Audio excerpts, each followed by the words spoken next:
Exodus chapter 2 Moses. And there went a man of the house of Levi, and took to wife a daughter of Levi.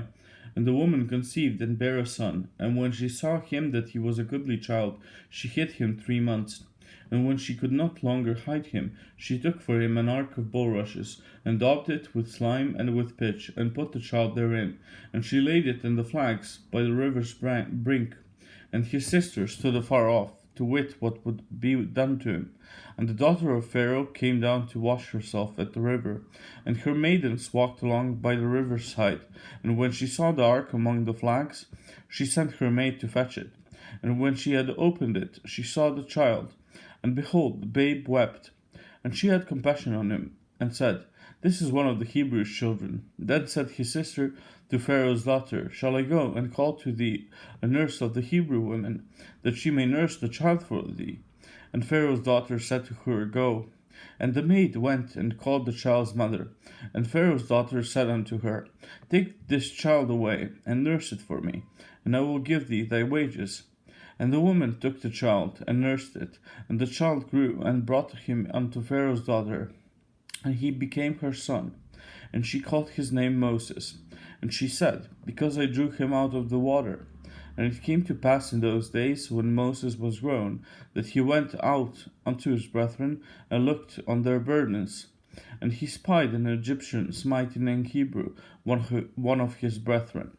And he looked this way and that way, and when he saw that there was no man, he slew the Egyptian, and hid him in the sand.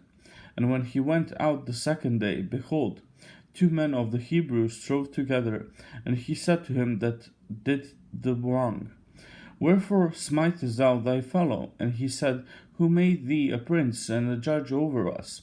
Intendest thou to kill me, as thou killest the Egyptian? And Moses feared, and said, Surely this thing is known. Now when Pharaoh heard this thing, he sought to slay Moses. But Moses fled from the face of Pharaoh, and dwelt in the land of Midian, and he sat down by a well.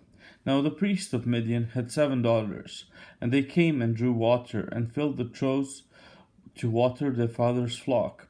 And the shepherds came and drove them away, but Moses stood up and helped them, and watered their flock. And when they came to Reuel their father, he said, How is it that ye are come so soon today? And they said, An Egyptian delivered us out of the hand of the shepherds, and also drew water enough for us, and watered the flock. And he said unto his daughters, And where is he? Why is it that ye have left the man? Call him, that he may eat bread. And Moses was content to dwell with the man, and he gave Moses Zipporah his daughter, and she bare him a son, and he called his name Gershom. For he said, I have been a stranger in a strange land. And it came to pass in process of time that the king of Egypt died, and the children of Israel sighed by reason of the bondage. And they cried, and their cry came up unto God by reason of the bondage, and God heard their groaning, and God remembered his covenant with Abraham, with Isaac, and with Jacob. And God looked upon the children of Israel, and God had respect unto them.